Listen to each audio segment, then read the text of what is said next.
and Grace, but he's here right now at City Line. It's Eric McCormack, everyone. We love having you here. Thank you. Because, you know, this is sort of the start. You're a Scarborough boy. Oh, yeah. Right? This is, thank you.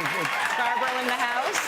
In fact, the last real job I had before becoming an actor was at the Eaton Center at Tip Top Tailors. Get lost.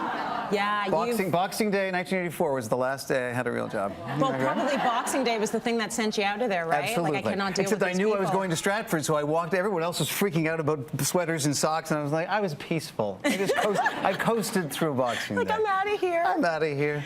And off to do amazing things like Will and Grace, which had a really significantly long run, was so brilliant. Tell me a little bit about what it was like working on that juggernaut of a show.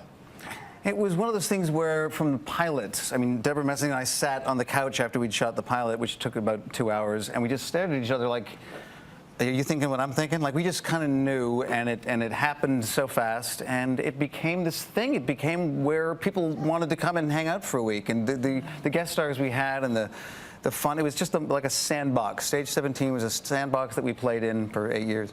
And the chemistry. I mean, so many times you'd probably go in as an actor and see an incredibly brilliant script, but then to also have critics, have it be critically acclaimed, but then have the public embrace it is a rare thing. Right. Well, at the time, yeah, so 98 was, you know, we were pushing the envelope a little bit on the content, which now is way more commonplace. But yeah. And it was a living, breathing thing. The scripts weren't always brilliant on Wednesday when we first read them, but the writers would rewrite and we'd play. And then on the night, some of the jokes, if I see a rerun now, I'll hear jokes that I don't remember saying because they were written about 4 minutes before I said them. Really? Yeah. I like that. So there was a freshness to it. Yeah, but like really, I watch Will and Grace now, and I'm thinking this stuff was racy. I know. You could get away with that. It was ahead of its time. I think there was a standards and practices person working there that didn't understand some of the gay jokes. It was just, I said, we're never going to get away with this, and we did. You totally did. Okay, well now you're in town doing something completely different. Tell me a little bit about this show. The concert I never gave, except for like 2,000 times in my bedroom. Is it a long enough title for you? I love it. It's a very accurate title. I spent from 13 to 18 when everyone else was playing sports and dating girls, I was in my bedroom pretending to be a rock star.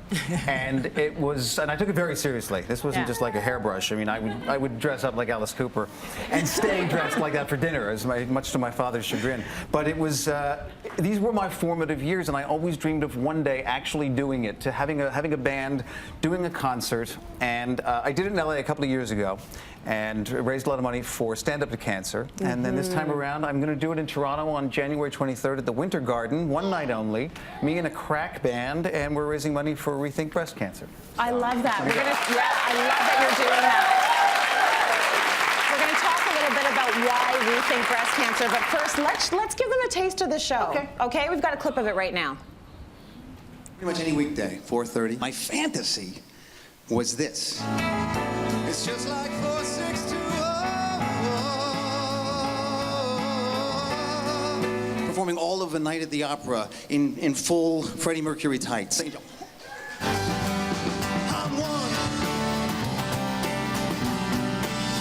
I am one.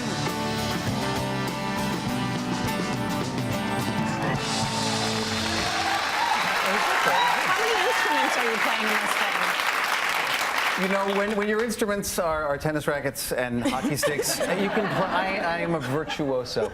There's virtually nothing that I can't play unless it's a real instrument, and then I can. Is it nerve-wracking going into singing as an actor? I mean, obviously you're a singer. You can. Well, I always did it. I started musical theater, but it was more rock and roll and pop that was my passion, you know. So because of Will and Grace, that's part of what the show is about, is that I got this bucket list of songs I always wanted to do, and because we were always asked, particularly here in Toronto, for Gilda's Club every year and various things, I got opportunities to sing songs I always wanted to sing. So some of the songs I'm singing in this show are kind of the orphan songs, the B-sides. I've kind of made it my own. But it's really the stories that I tell that are, I mean, they come from the point of view of a 15-year-old Scarborough boy who can't believe his luck, you know, and that's kind of the fun, that's the fun of the show. I love it. Okay, so Rethink Breast Cancer is important to you. This is an organization that starts to give early awareness to breast cancer. You've been affected by it. Right. Well, certainly my mother and father both passed away from cancer, but my mother beat breast cancer 33 years ago before